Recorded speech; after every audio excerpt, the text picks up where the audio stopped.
Good morning, guys. I'm recording this a little late. This is my 11-week video. So I'm gonna go through the different questions, but just to give you kind of a rundown, I'm recording this later than when I wanted to, so usually I do it on Fridays. So let me give you, perspective on Friday. Friday, we had another doctor's appointment, thought I was gonna have an ultrasound. We did not. It was all the blood work. So all the blood work that they test for, a million different things, to be honest with you. But this is also the blood work where they actually test for the gender of the baby. So now we just sit and wait for results, and I can't wait. We did get a Doppler reading of the baby's heartbeat. At first, she couldn't find the heartbeat, which, man, if you're a mom or you've been in this situation, you're kind of like, all right. But she did. So she did find a heartbeat, 170s, which this baby has been consistent with, 170s or higher. I'm still thinking it's a girl. My husband thinks it's a boy. My little boy would like a sister, but then all of a sudden he just started saying he would like a brother. So who knows? All we, really care about is that it's a healthy baby. So I'll be happy one way or the other. So all was good with our appointment, just waiting on the blood work. So hopefully by the time I, schedule or do this video for week 12, we will have an idea of what we're having. So let me run through my little interview questions per usual. This says, how are you feeling physically and emotionally as your first trimester nears its end?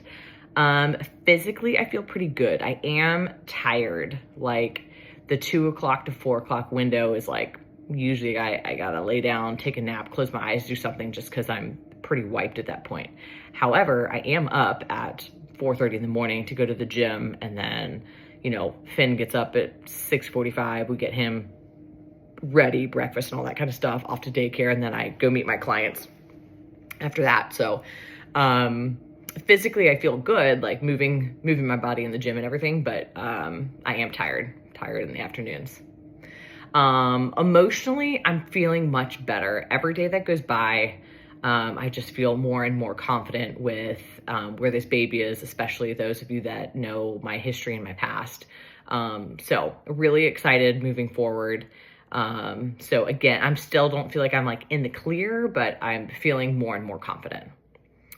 Any new or lingering pregnancy symptoms this week? So I still have nausea. I don't feel like it's as bad as it's been. It does come and go. Again, mine's more like evening nausea, like right around the bath time, bedtime stuff with Finn is when I kind of get hit with like this, like, I don't feel 100%. Outside of that, this pregnancy, the one thing that has been different this pregnancy is like acne. Like I can have like I can feel like acne like on my neck and, whatever. And I work out all the time, but at the same time, that really shouldn't make a difference because that's never been not true. So I feel like the acne is a new thing, and it's not like bad. It's just, not traditionally what I'm used to. How is your toddler adjusting to your energy and routine? I don't think my energy and my routine has really changed much. If you know me outside of, this little YouTube channel, I'm a pretty regimented person. So I follow a routine pretty strictly. And so that means my children will as well. So I don't think anything has really changed in that regard. My energy, my low energy levels are in the afternoon. So it's before, Finn actually gets home. So I don't really think he sees that, so to speak, but it is what it is. Maybe he does, maybe he doesn't. I don't know.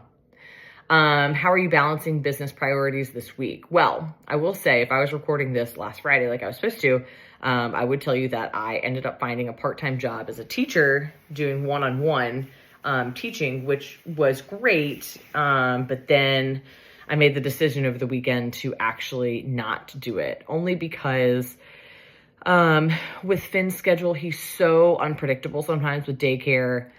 With my schedule, I don't really want to cut off my clients. Like if I can't see them past 10:30 or whatever, that doesn't work with their schedule. I want to really be flexible for my business because that's my priority number one. And the the job that I was offered was a great opportunity. It would get me back in the classroom. I'd be teaching kids, you know, for an hour at a time. It's almost like tutoring, it seems, but it's not.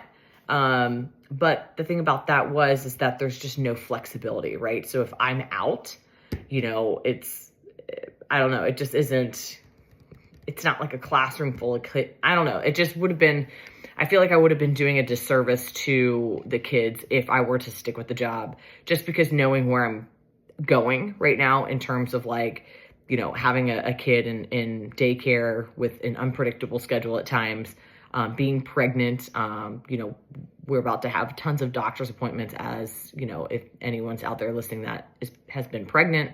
So, you know, those are always random, and, you know, you can't be like, oh, I'll be gone for an hour and I'll be back. You just never know with the doctor's appointments, right? So, and then having to be out after that for maternity leave, you know, just made sense to, you know, not follow through with that job. Not that I didn't want to do it or it wasn't a great opportunity. It just was, you know, timing wise, just maybe wasn't the best fit for right now. So, outside of that, I'm working and getting all of my stuff done, building my marketing content, networking with people. So I've got some good business meetings coming up, which I'm excited for. So yeah, things are good. What's one win from parenting or business you want to celebrate? Well, again, if I'm going back to Friday, I had 3 clients sign up last week. So I've got 2 new ones, and one of my current clients is actually going to stay on with me, and her sister is one of the new ones. So I'm super excited to have a new cohort of ladies moving forward. I mean, I really must say, like, what I'm doing, I absolutely love. Like, I love getting these moms in here. I love working with them for, you know, 10 sessions. And then, you know, it's almost been like 50% of the people that I've had start with me have continued on with me. So it's really fun to kind of keep developing the program for them and watching them and pushing them, right? I'm pushing these moms to know that they are stronger than what they give themselves credit for. And every mom out there is. And sometimes you just need someone that's just going to push you a little further out of your comfort zone than need be. So anyway, my wins for last week were, you know, getting my 3 clients to sign up. And we just started, so that's really exciting. And parenting, you know, I'm just taking every second in with my little guy. I mean, he doesn't make it easy sometimes because he is 2.5, so he does kind of pitch fits every once in a while. I would say 95% of the time he's wonderful, but then there's 5% where you're just like, I don't know what just happened to my child. So no real parenting wins, I would say, but, you know, just loving on my little guy, just enjoying the time that we all have together before, you know, another one comes into the picture and things are a little different. So yeah, that's week 11, guys. All things are going great with the baby. I'll be back with news on gender, either for my 12-week video or 13-week video, kind of depends on when they get it to me. Hopefully, they'll get it before the 12-week video, but to be determined. So yeah, so I'm super excited. Stick around, continue following this journey. And yeah, happy day, guys. 11 weeks, check. All right, bye.